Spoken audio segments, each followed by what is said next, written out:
One thing also na I'd like to push for is yung Magna Carta for call center agents. No, I was able to read um, and talk to some friends no, who are in the industry, and it's one thing that they'd like to really also pursue.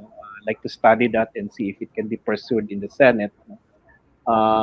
While we have existing laws, no, yung on occupational and health safety, no, occupational safety and health law, no.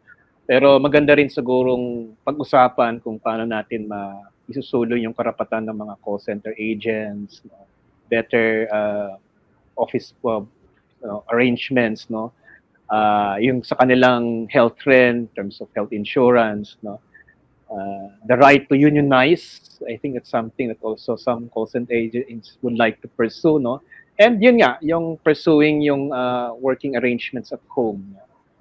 Because I think kung magiging kalakaran na yan sa BPO industry, no, sa IT industry, then even persons with disabilities can be employed, no, in the sector. Ito ang pinakamabigat na laban ng ating henerasyon. The greatest challenge of our lifetime has begun, and it will be a disgrace to those who have laid their lives for our rights and liberties if we cower. Hindi ito ang oras para mangimi at matakot. Bagkus, ito ang panahon upang tumindig at sumigaw hanggang ang alingaw-ngaw ng ating tinig ay basagin lahat ng tanikalang nagkukulong sa atin sa rehas ng karahasan. It is now or never. Panahon na upang tumugon at ibalik ang hustisya at pag-asa sa ating bayan. I am running again, so I may continue to speak and act on behalf of the victims of a regime so violent, corrupt, and incompetent. I will continue to fight so that we can demand justice and accountability, human rights and social justice, peace and freedom. Sulok, mga kakamping, lailaban tayong muli. Talking about your industry and workers in general, the conditions of workers in general, I do believe that these laws need updating and upgrading. For example, yung remote working, dapat may remote working support na napapaloob sa ating mga batas. In terms of public transport, we really need to address this. Kasi kitang-kita naman natin dito sa pandemya na ang dami nang nahirapan dahil sa mga naging patakaran pagdating sa public transport, as well as the infrastructure of mass transport in our country, which must be improved. Kasi alam natin yung mga problema dyan. I fully support as well Vice President Leni Robredo's proposal to create a national unemployment insurance program for our brothers and sisters who were laid off because they really need support.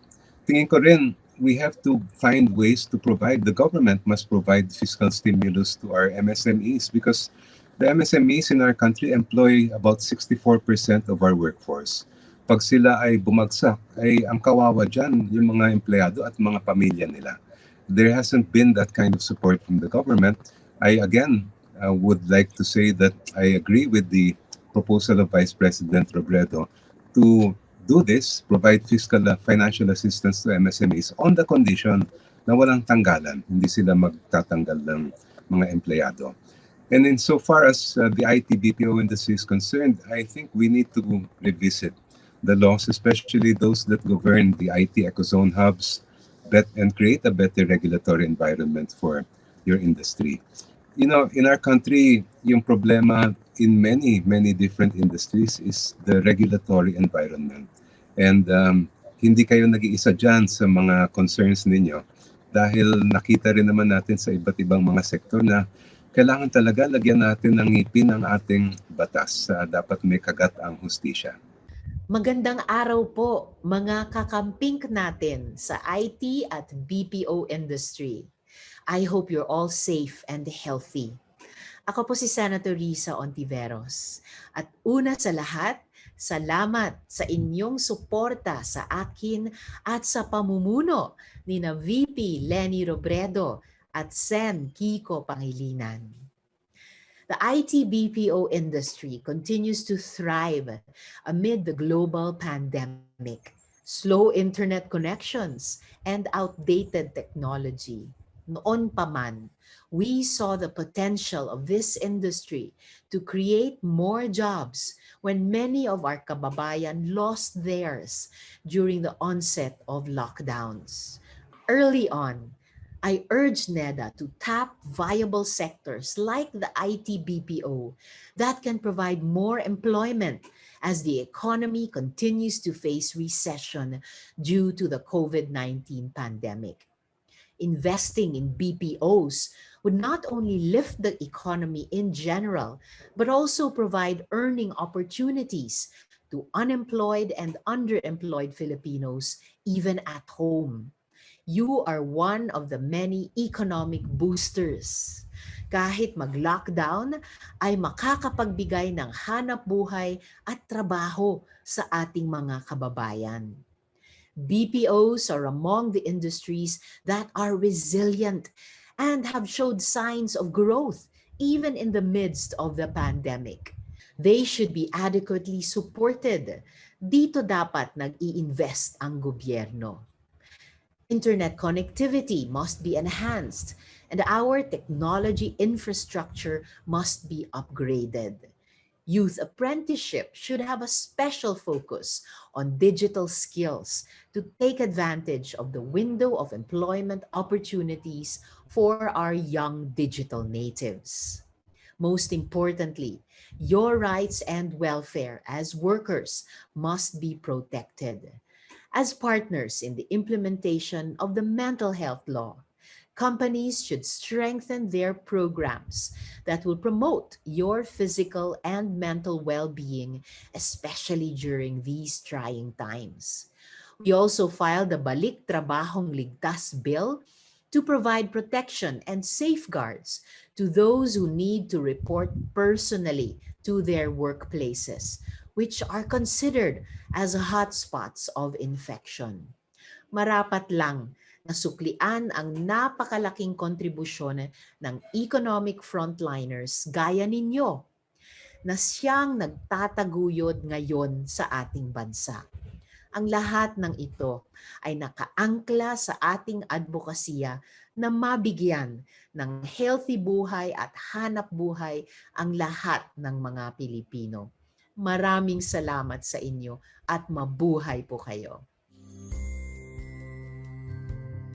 The number one really there is the make the government services digitalized online.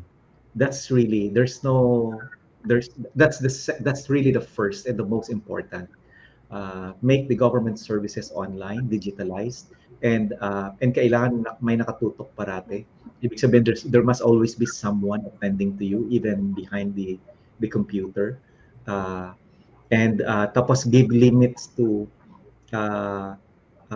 ito yung citizens' rights na sinimulan ni na, for instance, Mayor Jess Robredo at pinagpatuloy ni na VP Lenny na alam mo na kung halimbawa pag government service, citizens' rights no sa services na itong particular government service sa isang agency, ito yung requirements, ito yung fee payable, at ito yung days required bago mo siya makuha. Para alam mo na exactly kung ano yung requirements, ano yung fee payable, at alam mo na kung within 3 days, makukuha mo na siya. So, it must be very clear para at least kung hindi na na-deliver ng agency na yon, pwede mo talaga singilin ang agency na yon. So, all these things must be made very, very clear. No, para wala nang under the table. No? And including the payment should be cashless as much as possible. Para wala ng human interaction. It is really the human interaction that creates opportunities for corruption, for bribery. And if you can remove that, then so. In fact, one time I was asked to chair the evaluation panel of the transformation program of the Bureau of Customs, and during that panel evaluation, I learned that if you can only digitalize itong Bureau of Customs Services, 80% of the graft and corruption of the Bureau of Customs will go away. 80%. So, but of course, we try to understand how come they could not do that, di ba? How come they could not digitalize the Bureau of Customs system and operations? Ang budget that was needed was 7 billion pesos. Yung 7 billion na yun is not a big amount of money if you are serious in uh, uh, improving the services and removing the corruption in the Bureau of Customs. So it can be done. So yun po, no? Siguro number one is really digitalization of the government services. Number two is uh, provide services for night workers. So even if the night workers, not only in the private sector, even in the government, we should be open to the possibility that government is offering night services. Workers who are government workers at night. No? So dapat hindi lang yung police, dapat hindi lang yung public hospitals, dapat hindi lang yung airports na may government workers working at night, but including essential government offices providing basic service to the people. They should also be open to the idea of having government workers working at night to help those workers from the private sector na nagtatrabaho sa gabi. Ako po ay nagdadala ng 5 puntong agenda para po sa ating pagtakbo sa Senado at ito po ay bahagi rin ng covenant with Vice President Lenny sa kanyang hanap buhay para sa lahat plan. At siyempre yung una, yung ating isusulong po ang kasiguruhan sa trabaho, wakasan ng Indo. Ang pangalawa po, siyempre ating habulin yung napakaliit nating sahod dapat tumaas na atin man lang ma-approximate yung tinatawag na living wage na sinasabi ng ating konstitusyon. At yung pangatlo, siyempre, at panahon ngayon ng pandemic, ang kinakailangan na ayudang sapat at ang pagbabalik sa trabahong ligtas. Ang pangapat po ay siyempre napaka-importante ang karapatan, ang pagrespeto sa karapatan ng mga manggagawa na mag-organisa ng union sa pag-collective bargaining negotiation at siyempre kasama na rin dyan ang pagrespeto sa karapatang pantao.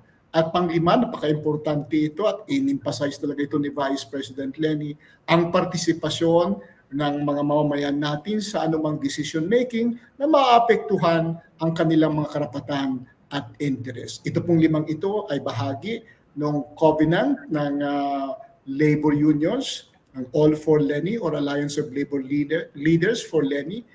Pinirmahan po ito ni Vice President Lenny noong November 29 at ng mga ibang senatorial candidate noong November 30. Yun po ang maliit na introduction natin sa ating plataforma o agenda. A big part of the expansion of the BPO sector depended on the standing of the government in terms of good governance.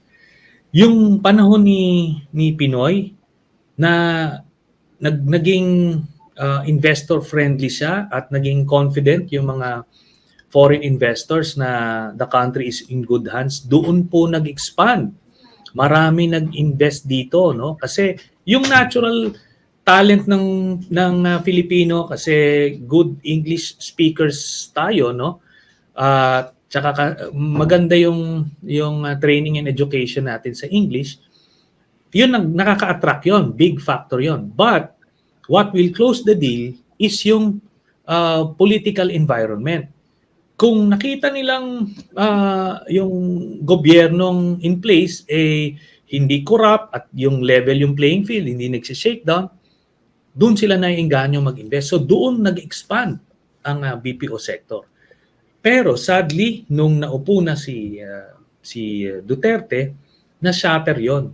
Yung mga developed countries, nag-hedge muna sila. Mag-expand sana sila at yung iba mag-i-invest. Nag-hold sila lahat. And ito mismo sinasabi sa akin ng mga economic counselors ng iba't ibang embassies. Kasi yun na nga, grabe yung human rights situation. Importante kasi sa kanila yon.